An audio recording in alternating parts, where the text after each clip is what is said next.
Hey, what's up, everybody? I'm Trey Rich, and I am sitting here with Heather Bright and Michelle Sherwood. We are here to have a good conversation about what is going on in the current world today. Pretty heavy. A lot of people don't know how to be allies for us. And I would like to just question ladies if they've seen anything that they feel have. Actually, let me rephrase that. I have some questions for the ladies to gauge on the information that is being put out. Is this information that is allowing them to adjust and adapt to being one-minded and conscious with the movement that is being forward? Or is there so much information being thrown out that the message is being lost? So how do you feel about that, Heather? Do you feel like there is good information being out there that is digestible for people to be able to be put on one path to move toward goodness in this world? Or do we feel like it's being so muddled and clouded by the riots and the police pushing back?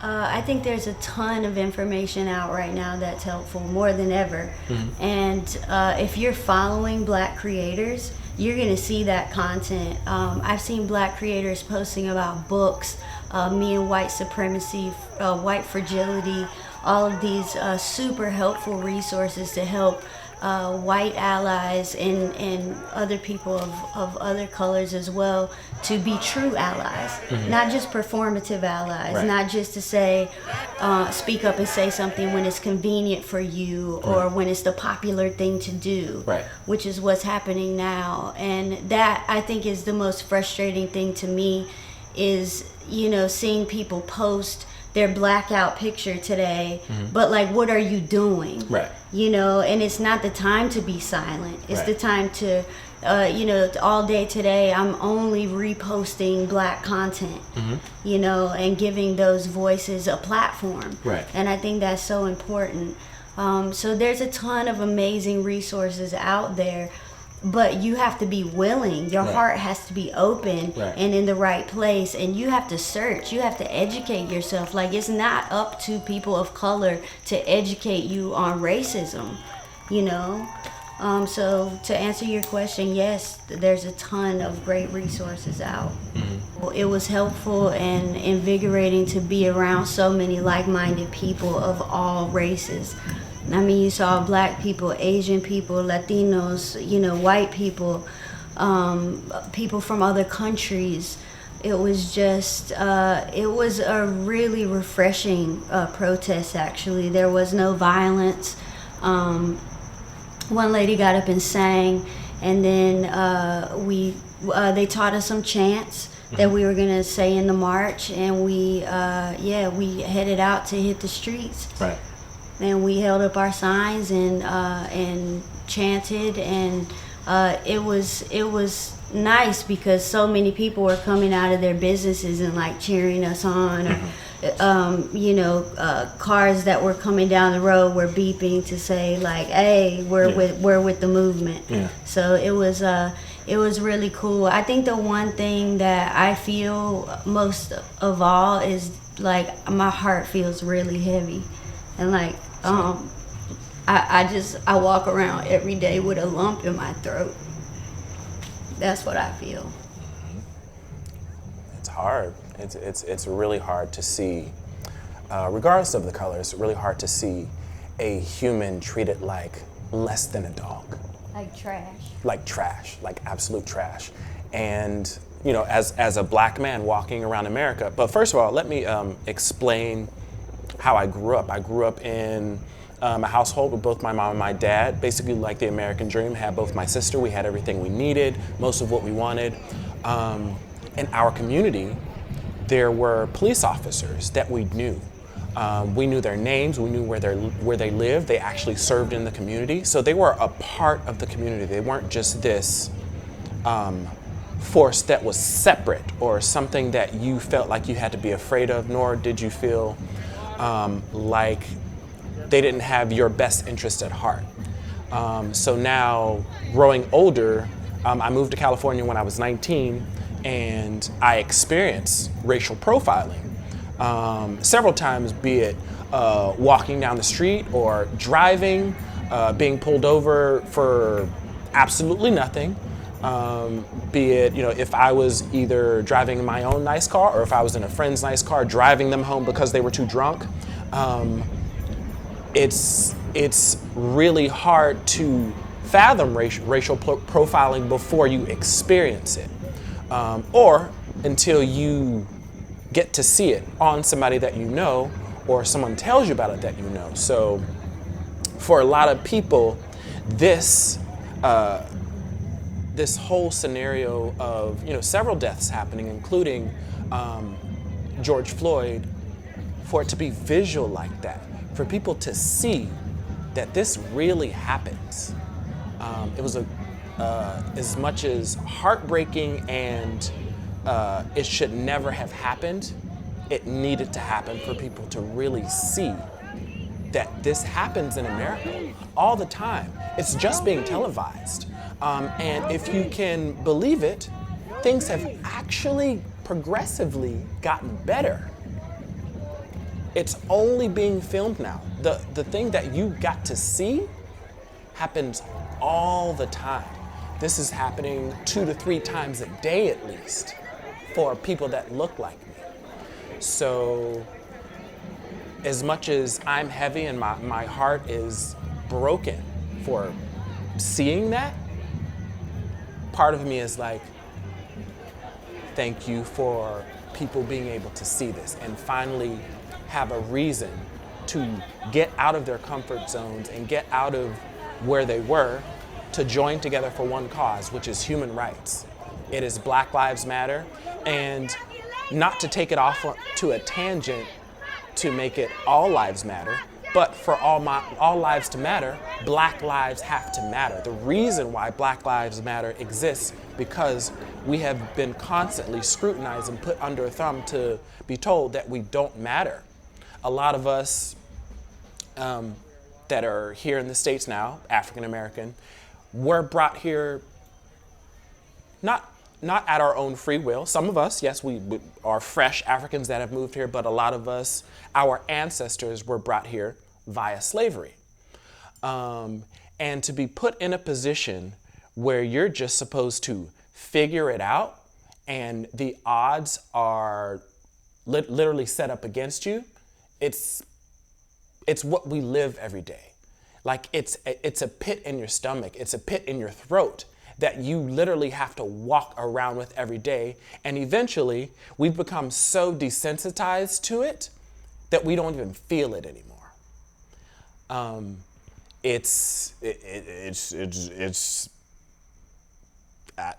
don't even know how to explain the feeling it is that we have to walk around with all the time, just with this skin.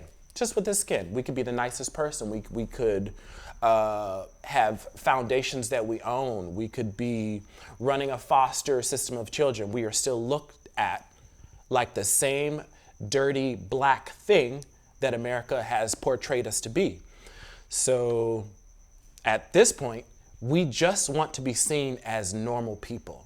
Like, we're not looking for anything extra. We're not looking for the world. We just want to be seen as human beings. That's all we're asking.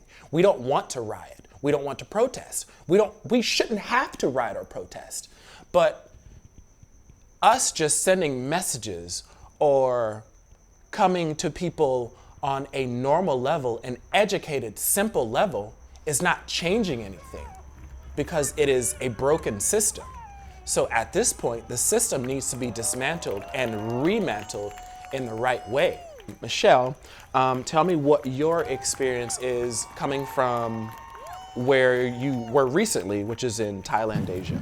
Yeah, there's a lot of like anti-blackness in Thailand, I would say, and that's really kind of difficult as an outsider looking in. But my sister is half Thai, half quarter black as well. So she deals with a lot of anti-blackness herself, and it comes from a very different place because actually the Thais don't get educated about slavery, things like that. They didn't experience slavery in the way that Eurocentric countries did. Mm-hmm.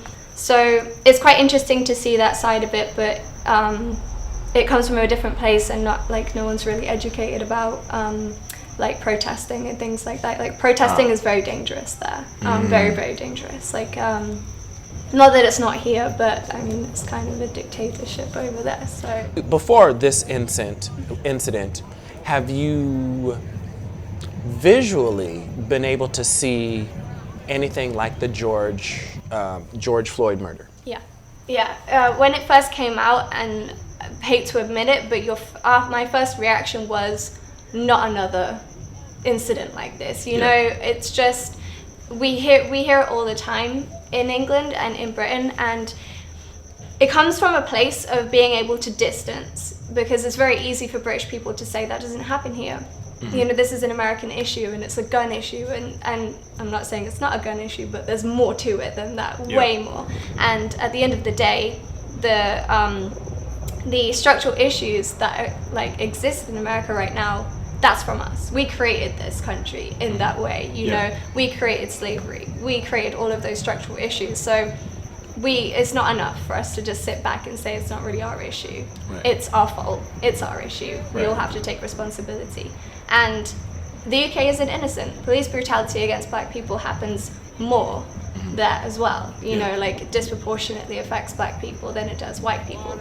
Stop and searches, that kind of thing. Right. So we're not innocent, and it's not like we don't experience these things. I would say it's kind of harder to mobilize people in the UK because it's such a tiny place, and you'll see mostly the movements are coming out of student cities like Leeds in the north, and also in London because it's such a diverse place. Wow. Oh, this world. So as you see, it's not just America, it's the world that is broken. And like this moment right now, we have a chance to fix it.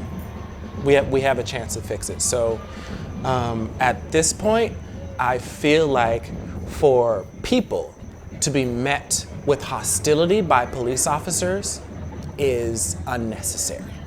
It's really unnecessary. Like, if you think for 1 minute the idea in our heads is just to go out, just to burn some shit for no reason, or just to protest just because like we're bored, that's stupid. We want solutions, and I'm sure the police, this is not something you want to do. This is not, like, you're not like, ooh, unless you are this crazy person that killed a George Floyd, you're not going out and looking for trouble. Like in Flint, Michigan, the sheriff sided with the people and decided to walk with the people. And from there, you can build solutions. But everywhere else, Los Angeles, Chicago, New York, the police are fighting at the people instead of listening and trying to walk with us to move towards a better place. In Chicago, it really got crazy today because the Latin community has started waging war on the African American community alongside the police. So we're getting crazier and crazier and crazier, and people are really losing it right now because we're not being met with a solution. We're not being met with someone who wants to talk about things or even debate about it. It's always an argument where we're speaking to you and you are not listening. Have you ever been in an argument with a person that just wants to wait until you're done speaking and respond? They're not listening, they don't give you a head nod, they don't take a moment to take in what you just said. That's what I feel like is happening right now. Like we have something to say that is very simple, just stop killing us. Just stop killing us and stop using excessive force. You have a very specific job to do as police officers. Serve and protect. That's all it says, serve and protect.